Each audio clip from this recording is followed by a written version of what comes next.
Continue working on your scene from the last movie, or use the provided scene named cp06cars.max. In the last movie, you used Civil View's object placement tool to place objects in the form of lampposts, gantries, and signs. You now use similar methods to place animated vehicles that drive up and down the lanes. The process is not unlike constraining an object to a path, but as you will see, it is infinitely faster and easier. Make sure Civil View is initialized and select yet again the centerline alignment. Go to the Object Placement Style Editor, as you have learned before. Again, choose the private resource kit to pull content from. Also, as earlier, you are asked if you want to use the centerline alignment as a path. Choose Yes to dismiss the prompt. Add a new element, and make sure you are viewing the Vehicles tab. There are many to choose from. Start in the Cars subcategory, and make sure you are viewing the list in thumbnail form. The first car in the list, an Audi A3, is selected, and the system is by default set for a single entry. Set it to work in multiple random station mode, and set the number of cars to about 10 for now. Note the km/h field that you can set to define a speed for the moving cars. Set the speed to about 70 or 75 km/h for now. This means that if you were to apply the changes, you'd have 10 Audi A3s animated to travel down the center line. If 3ds Max needs to modify the end frame to accommodate the animation, it will display a prompt. Answer yes, and then scrub the animation to see the cars traveling at a constant speed. Of course, unless this bridge is meant to become Audi's own test track, it would be good to vary the vehicle types. Enable the Use Random Objects from the Selected Category option, and try again. You now have cars of various makes and types.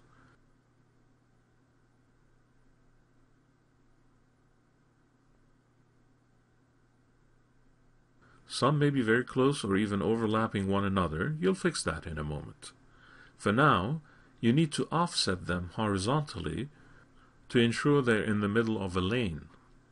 For that, you need to calculate the distance from the center line to the middle point of a traveling lane. The inner shoulder is 0.9 meters. You need to add the distance that's equal to half a lane, or 3.6 meters divided by 2, 1.8 meters. The distance required therefore is 0.9 plus 1.8, that makes it 2.7 meters. The middle of the outer lane is a further 3.6 meters and a full 6.3 meters from the center line. You'll start with that one since you set up the speed of the cars to be a reasonable 75 km/h. However, consider what happens if you simply apply a horizontal offset of 6.3 meters. The cars are relocated to the outer lane all right,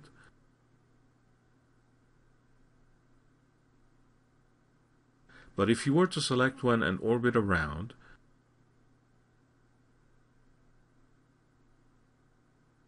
you'll notice a gap between the tires and the road.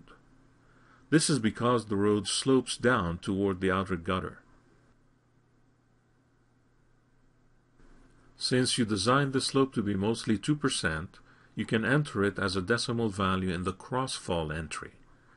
Enter minus 0.02, a negative value since the slope is angled down. This takes care of calculating the needed vertical offset, which in this case is about 12.5 centimeters. Apply again,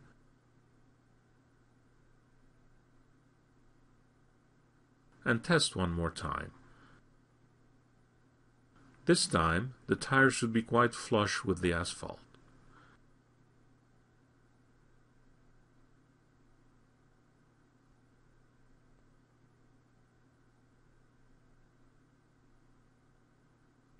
If you don't like the overall placement of the cars, you can randomize them again. For that, you need to make a slight change, such as enabling and then disabling one of the options.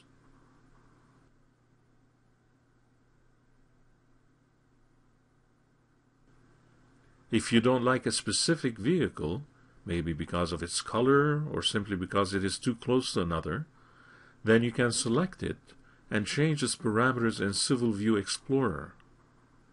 Make sure you do not close the Object Placement Style dialog, and call up the Civil View Explorer if you haven't done so already.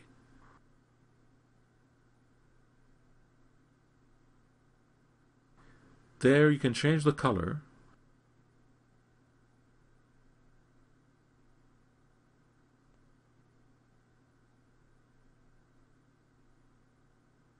and the car's position on the path by specifying a different station value.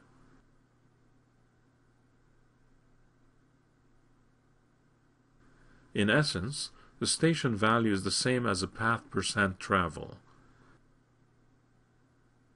At the moment, all vehicles are traveling down this lane are family cars and compacts.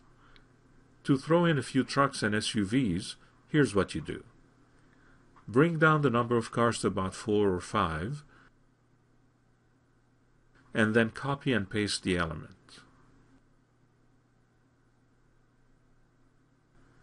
Base the duplicated element on SUVs and click Apply again to test the results.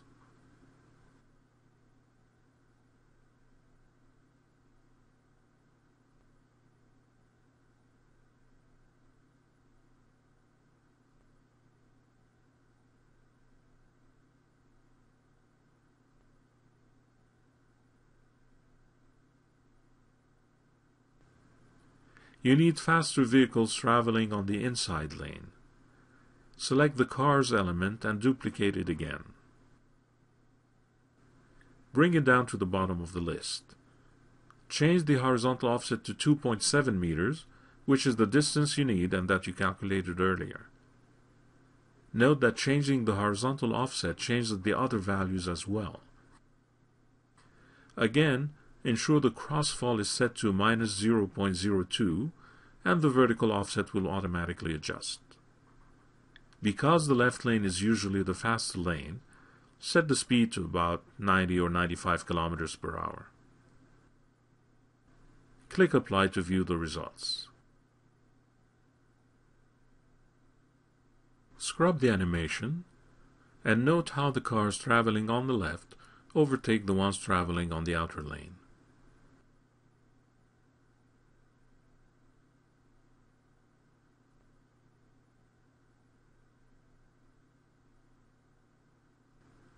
Again, if some cars are too close together, you can adjust their station values.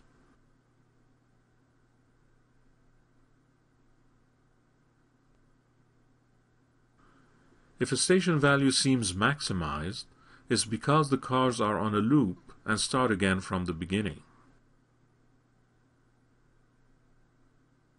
This doesn't prevent you from using the slider though,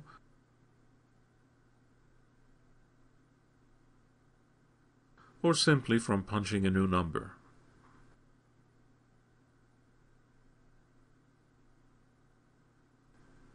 To create incoming traffic, it's an easy process that requires reversing a few values. Start by copying an element, let's say the fast-moving traffic you just created.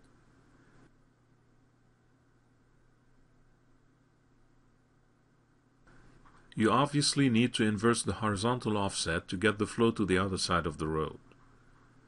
You also need to rotate the cars 180 degrees so that they are pointing the opposite way.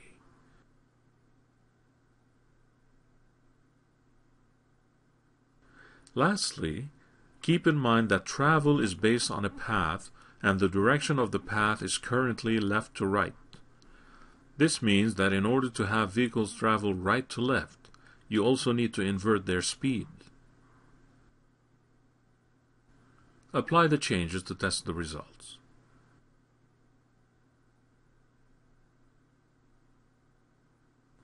Make the necessary minute adjustments to colors and positions as you see fit. Have a go at it and play with this for a while. When you're done, you can save your style, You can also import and try a style provided to you named mycars.ops. This style is very similar to what you just did. In addition, it has a few trucks, one bus, and a single ambulance added to the mix. Take a look, and again, make the necessary adjustments until you are happy with the results.